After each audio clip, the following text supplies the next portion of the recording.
بسم اللہ الرحمن الرحیم۔ پارہ نمبر 28 کا خلاصہ پیش خدمت ہے، اور اس پارہ نمبر 28 میں اللہ رب العزت نے جو مضامین ارشاد فرمائے ہیں ان میں سے ایک مضمون پہلی ہی سورت سورہ المجادلہ میں بیان ہوا ہے۔ دراصل اس سورہ المجادلہ کی ابتدائی آیات میں عرب کی ایک جاہلیت کا خاتمہ بھی ہوا، اور اس کے ساتھ ساتھ ایک ایسا واقعہ ہے کہ جو اپنے اندر بڑے ہی خوبصورت پہلو رکھتا ہے۔ عرب یہ تصور رکھتے تھے کہ اگر کوئی شخص اپنی بیوی کو یہ الفاظ کہتا ہے انتی علیہ کظہر امی، کہ تیری پشت مجھ پر ویسے ہی حرام ہے جیسے میری والدہ کی پشت مجھ پر حرام ہے، اس کو زہار کہا جاتا تھا، اور عرب کے اندر یہ چیز رائج تھی، لوگ کہہ دیتے تھے اپنی بیوی کو، اور جب یہ الفاظ کہہ دیتے تھے تو وہ سمجھتے تھے کہ اب تو اس عورت کے ساتھ رہنے کی کسی بھی صورت میں کوئی تدبیر ممکن ہی نہیں ہے، یعنی طلاق مغلظہ سے بھی زیادہ اس کو وہ قبیح اور برا اور شدید سمجھتے تھے کہ طلاق کی صورت میں تو شاید آپشن ہو کہ دوبارہ اس عورت کے ساتھ رشتہ بحال ہو سکے، لیکن زہار کی صورت میں وہ کہتے تھے کہ ممکن ہی نہیں ہے۔ ایک صحابیہ ہیں حضرت خولہ بنت ثعلبہ رضی اللہ تعالی عنہا، ان کے خاوند نے ان کے ساتھ زہار کیا، یہ الفاظ کہے۔ یہ خاتون نبی کریم صلی اللہ علیہ وسلم کی خدمت میں حاضر ہوئیں اور آ کر انہوں نے سارا واقعہ بیان کیا، تو حضور علیہ السلام نے فرمایا کہ ابھی تک جو سلسلہ چلا آ رہا ہے اس کے مطابق تو تمہارا اس کے ساتھ اب رشتہ ختم ہو گیا ہے، تم اس پر حرام ہو گئی ہو۔ وہ کہنے لگیں کہ اللہ کے نبی، میں بوڑھی عورت ہوں، بڑھاپا ہے، میں کہاں جاؤں گی اب گھر بار بچے چھوڑ کر، اور میں کیا کروں؟ حضور علیہ السلام نے فرمایا کہ جو اللہ کا حکم ہے، ابھی تک کا جو بھی حکم ہے، یا تو میرے پاس کوئی اس بارے میں مزید ہدایت آ چکی ہوتی۔ اچھا، وہ خاتون نا بڑے انہوں نے عجیب الفاظ کہنے لگی کہ ویسے تو آپ پر بڑی وحی آتی ہے، میری طرف آپ کی وحی نہیں آ رہی، کوئی حکم ہی نہیں آ رہا، تو میں بوڑھی ہوں، اس بڑھاپے میں اس خاوند کا میرے ساتھ کون سا کوئی ایسا تعلق ہونا ہے؟ حضور علیہ السلام خاموش ہو گئے۔ اب کافی دیر یہ بات چلتی رہی، قرآن کریم نے اس کو کہا تجادلک، وہ آپ کے ساتھ بحث میں لگی ہوئی تھیں، بحث کر رہی تھیں، تکرار کر رہی تھیں۔ تو جب دیکھا کہ حضور علیہ السلام خاموش ہو گئے ہیں بالکل، اور کوئی آپ کی طرف سے جواب نہیں ہے، اور بظاہر یہ سمجھی کہ میرے مسئلے کا حل کوئی نہیں ہے، تو آسمان کی طرف ہاتھ اٹھائے اور چہرہ اٹھایا اور کہنے لگیں کہ اللہم انی اشکو الیک، اے اللہ اب میں یہ مقدمہ تیری عدالت میں حاضر کرتی ہوں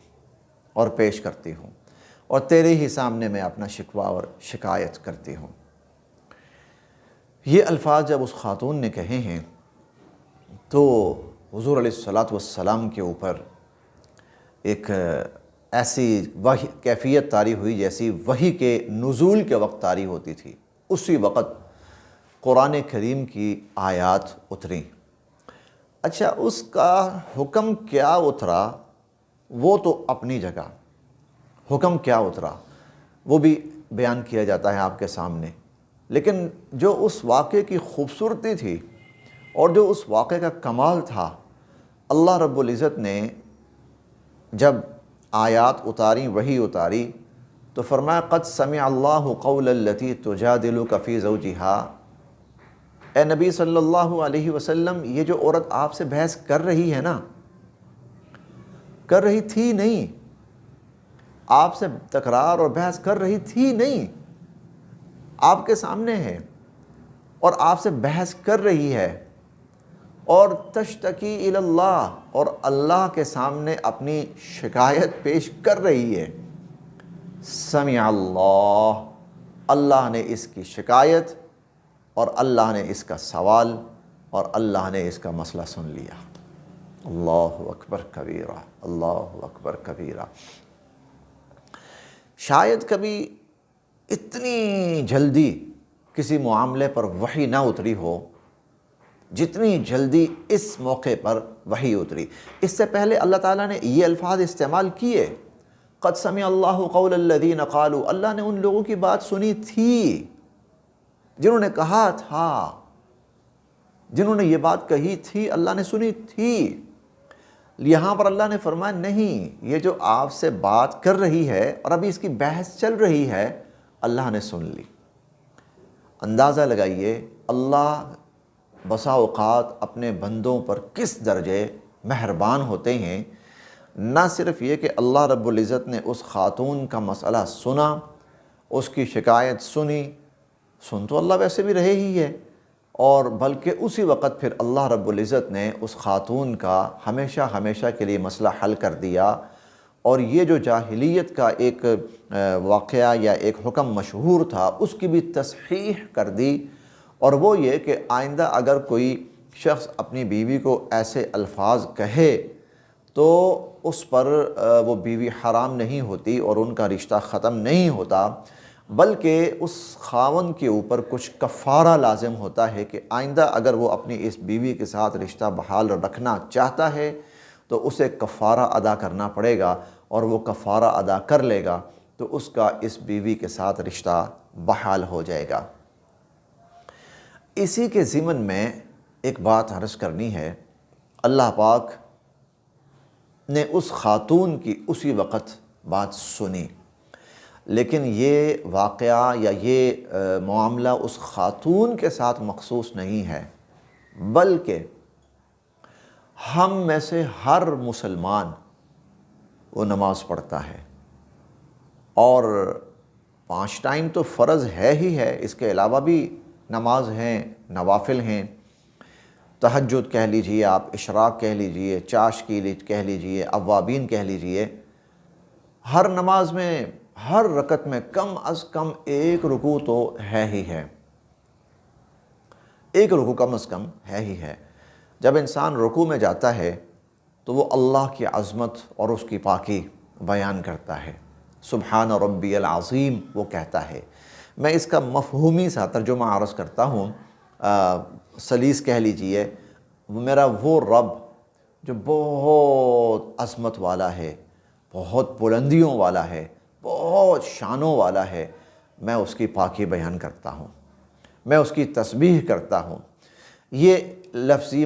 خلاصہ ہے، تھوڑا سا سلیس مفہومی معنی ہے اس کا۔ یہ بندہ یہ الفاظ کہہ رہا ہے، یہ الفاظ کہہ کر اور رکوع سے وہ اٹھتا ہے تو اللہ کی طرف سے جواب اس بندے کی زبان پہ جاری ہو جاتا ہے،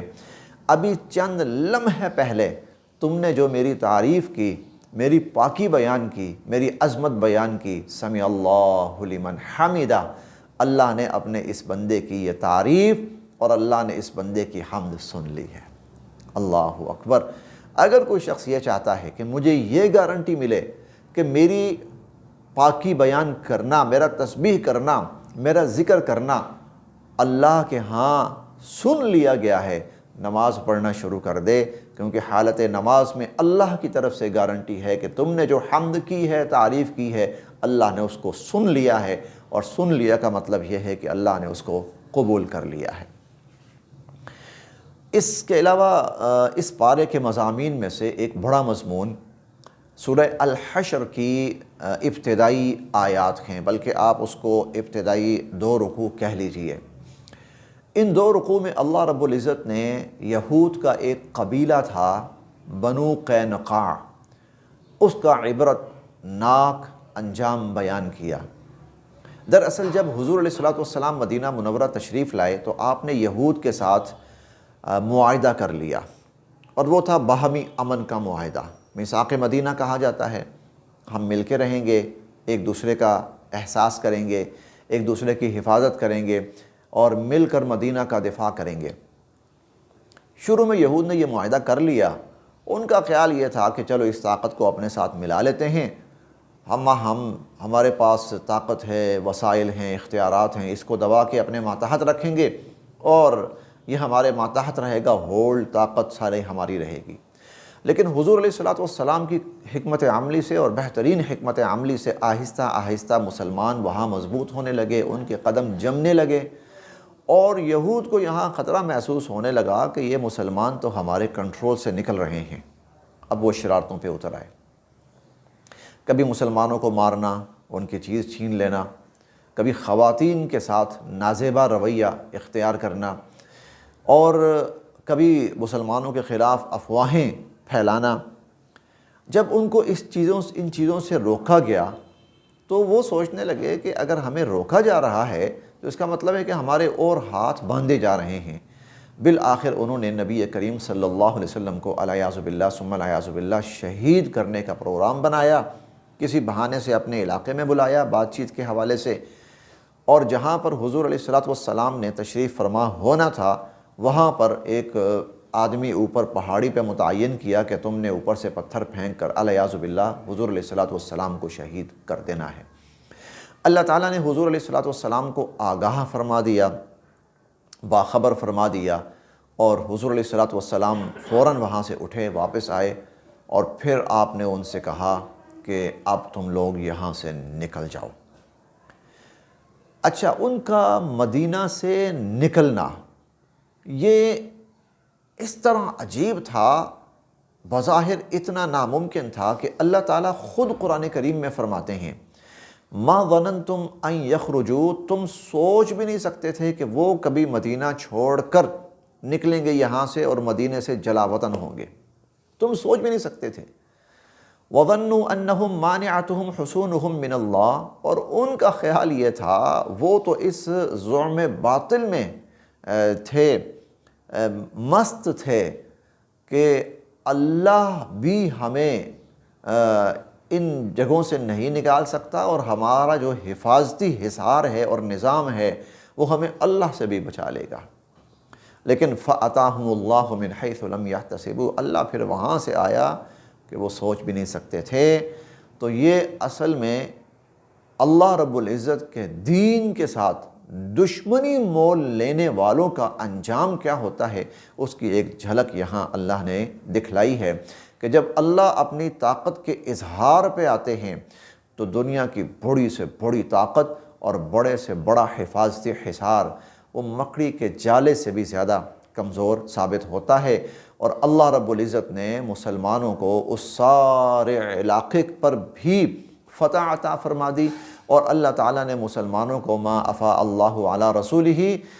منہم فما اوجفتم علیہ من خیل ولا رکاب، اور ما افاء اللہ علی رسولہ من اہل القریٰ فللہ وللرسول، ان کے مال، ان کے گھر بار، ان کی زمینیں، ان کے کھیت، ان کے باغات، ان کے حفاظتی قلعے، اللہ رب العزت نے ان سب کا مسلمانوں کو مالک بنا دیا اور وارث بنا دیا۔ تو ایک یہ یہود کا عبرتناک منظر بیان ہوا ہے، اور بہت امید ہے اللہ پاک کی ذات سے کہ ایک دفعہ پھر ہم سب ہو سکتا ہے اپنی آنکھوں سے دیکھ پائیں یا ہم نہ بھی دیکھ پائیں، لیکن رہتی دنیا یہود کا عبرتناک، آخری عبرتناک انجام بہت جلد دیکھے گی، اور دنیا سے اس ملعون قوم کا صفایا کر دیا جائے گا۔ اس بارے کے مضامین میں سے ایک مضمون، بلکہ اسی سورہ الحشر کے مضامین میں سے اللہ تعالیٰ نے ہمیں خصوصاً متوجہ کیا ہے آخرت کی طرف۔ یا ایھا الذین آمنوا اتقوا اللہ، اے ایمان والو اللہ سے ڈرو، ولتنظر نفس ما قدمت لغد، ہر شخص دیکھے کہ وہ کل کے لیے آگے کیا بھیج رہا ہے، ما قدمت لغد، آنے والے کل کے لیے وہ کیا آگے بھیج رہا ہے۔ آنے والا کل کیا ہے؟ قیامت۔ تو ہر مسلمان دیکھے وہ قیامت کی کیا تیاری کر رہا ہے، قیامت کی کیا تیاری کر رہا ہے۔ کیوں؟ اس لیے کہ قیامت کسی وقت بھی برپا ہو سکتی ہے، تو اور ہم نے ہمیشہ ہمیشہ وہاں رہنا ہے، تو ہماری کیا تیاری ہے وہاں کے لیے۔ اللہ تعالیٰ ہمیں متوجہ کر رہے ہیں، اور ساتھ یہ بھی فرما رہے ہیں وَلَا تَكُونُوا كَالَّذِينَ نَسُوا اللَّهَ فَأَنسَاهُمْ أَنفُسَهُمْ، ان لوگوں کی طرح نہ ہونا جنہوں نے اللہ کو بھلا دیا، بھول گئے اللہ کو۔ اللہ کو بھولنے سے مراد کیا ہے؟ اپنی زندگی کے شب و روز کے اندر اور اپنی مصروفیات کے اندر ایسے مگن اور ایسے مست ہوئے پڑے ہیں کہ کبھی خدا کا حکم، خدا کا نام، خدا کی عبادت وہ یاد نہیں آتی۔ اے ایمان والو، ایسے نہ ہونا، ولا تکونوا، ایسا نہ ہونا، ایسا نہ ہو کہ پھر اللہ بھی تمہیں بھلا دے، اور جسے اللہ بھلا دے اس سے زیادہ اس کے لیے کوئی بدبختی کی بات نہیں ہوتی۔ اس پارے کے مضامین میں سے ایک سورہ الجمعہ بھی ہے۔ سورہ الجمعہ کے دو بڑے پیغام کہہ لیجئے، سبق کہہ لیجئے، مضامین کہہ لیجئے۔ ایک پیغام اور ایک سبق اور ایک مضمون یہ ہے کہ جمعے والے دن جب جمعے کا وقت ہو جائے اور جمعے کے لیے ایمان والوں کو بلایا جائے، یا ایھا الذین آمنوا اذا نودی للصلاۃ من یوم الجمعہ، کہ جمعے کا وقت ہو چکا ہے، جمعے کی نماز کا وقت، تو اب چلو جمعے کی طرف، تو فاسعوا الی ذکر اللہ، تو اللہ کے ذکر، اللہ کی یاد کی طرف اب دوڑو، وذروا البیع، اور اس کے علاوہ ہر کام، ہر مصروفیت، ہر مشغولیت چھوڑ دو، ختم کر دو اور دوڑو فوراً۔ چنانچہ جب جمعے کی اذان ہو جاتی ہے تو پھر مسلمان کے لیے جمعے کی طرف آنے کے علاوہ اور کوئی بھی کام کرنا ناجائز اور حرام ہو جاتا ہے۔ کھانا پینا، پکانا، دھونا اور خرید و فروخت، ملنا جلنا، کھیل کود، کاروبار، تجارت، ہر چیز پھر مسلمان کے لیے حرام ہو جاتی ہے۔ اب اس نے جمعے کی طرف آنا ہے، اللہ کا پیغام سننا ہے۔ ایک مضمون یہ ہے، اور دوسرا مضمون اس سورہ الجمعہ میں اللہ رب العزت نے یہ بیان فرمایا کہ وہ جو جمعہ ہے اور جمعے کی مجلس ہے اور جمعے کی محفل ہے اور جس میں لوگ جمع ہوں، تو ان کو اللہ کا قرآن سنایا جائے اور اس قرآن کے ذریعے ان کو تعلیم دی جائے اور اللہ رب العزت کے احکامات سے ان کو روشناس اور متعارف کروایا جائے۔ اس کا اندازہ اس بات سے لگائیے کہ اللہ تعالیٰ فرماتے ہیں کہ هو الذی بعث فی الامیین رسولا منہم، اس سورہ الجمعہ میں یہ دوسری آیت ہے۔ اللہ کی ذات وہ ہے کہ جس نے امیین کے اندر، ناخواندہ لوگوں کے اندر، ان پڑھ لوگوں کے اندر نبی مبعوث فرمائے، یتلو علیہم آیاتہ، اور وہ نبی کیا کرتے ہیں؟ ان پر اللہ کی آیات تلاوت کرتے ہیں، ویزکیہم، اور ان کا تزکیہ کرتے ہیں، ویعلمہم الکتاب، اور اللہ کی کتاب کی تعلیم دیتے ہیں ان کو، والحکمت، اور اللہ کی کتاب کی جو حکمت ہے اس کی تعلیم دیتے ہیں ان کو۔ تو سورہ جمعہ کے اندر یہ مضمون لائے اور لا کر اللہ تعالیٰ سبق اور پیغام اور ہدایت اور حکم یہ دے رہے ہیں کہ یہ جو جمعہ ہے تو اس کے اندر لوگوں کے نعرے نہیں ہونے چاہیے اور لوگوں کی تعریفیں نہیں ہونی چاہیے، بلکہ اس کے اندر اللہ رب العزت کا کلام، اللہ کا قرآن لوگوں کو سنایا جائے، اللہ کا پیغام انسانوں تک پہنچایا جائے اور اللہ کی کتاب کی تعلیم انسانوں کو دی جائے۔ سورہ الجمعہ کے یہ دو بڑے مضامین ہیں، اور اسی کے ضمن میں دو تین باتیں بہرحال اور بھی ہیں۔ اس کے ساتھ ساتھ اس 28ویں پارے میں سورہ الطلاق بھی ہے، اور سورہ الطلاق کے دو بڑے مضامین ہیں۔ ان میں سے ایک مضمون تو یہ ہے، یا ایھا النبی اذا طلقتم النساء فطلقوہن لعدتہن، یہ ایک بڑا اہم مضمون ہے۔ خدا نخواستہ اگر کوئی ایسی ناگوار، ناخوشگوار اور ناگزیر صورتحال پیش آ جائے کہ میاں بیوی کا جو رشتہ ہے اس کا بحال رکھنا ممکن نہ ہو، تو پھر بہرحال طلاق کی آپشن اللہ تعالیٰ نے رکھی ہے۔ لیکن طلاق کے بارے میں یہ نہیں ہے کہ غصہ آیا، آدمی غصے میں اندھا ہوا اور دے مار اس کو طلاقیں دی اور فارغ کیا، نہیں، بلکہ طلاق کے بارے میں کہا سوچ سمجھ کر، فہم و فراست کے ساتھ اور تحمل کے ساتھ اور باقاعدہ وقت کے تعین کے ساتھ طلاق دی جائے۔ وقت کے تعین کا مطلب کیا ہے؟ لعدتہن، عورت کو اس طرح آپ طلاق دیں کہ اس کی عدت اس کے لیے آسان ہو جائے، دشوار نہ ہو، کیونکہ بہرحال عدت کے پروسیس میں کوئی مخصوص ٹائم آتا ہے اور وہ مخصوص ٹائم 3 دفعہ گزرنا چاہیے، لہٰذا ایسے ٹائم میں آ کر طلاق دو کہ جب عورت کے بس صرف وہ 3 ہی ٹائم آنے پائیں اور کم سے کم وقت کے اندر وہ اس رشتے سے آزاد ہو جائے اور اس کی عدت کا معاملہ ختم ہو جائے۔ ایسا نہ ہو کہ جذبات میں آ کر بغیر سوچے سمجھے، بغیر وقت کا تعین کیے ایسے طلاق دے دی کہ عورت کا وہ جو عرصہ ہے وہ طویل ہو گیا۔ یہ ایک بڑا تفصیلی موضوع ہے، رمضان المبارک کے بعد اس پر ضرور گفتگو ہوگی کہ طلاق دینے کا، ناگزیر حالت میں طلاق دینے کا طریقہ کیا ہے۔ انسانوں کی طرح طلاق دی جائے، جانوروں کی طرح طلاق نہ دی جائے، بس غصہ آیا اور غصے میں نکال دیا منہ سے۔ اسلام نے اس کو بے انتہا ناپسند کیا ہے، بلکہ اس پر تو حضرت عمر رضی اللہ تعالیٰ عنہ کھڑے ہو گئے تھے کہ اللہ کے نبی مجھے اجازت دیں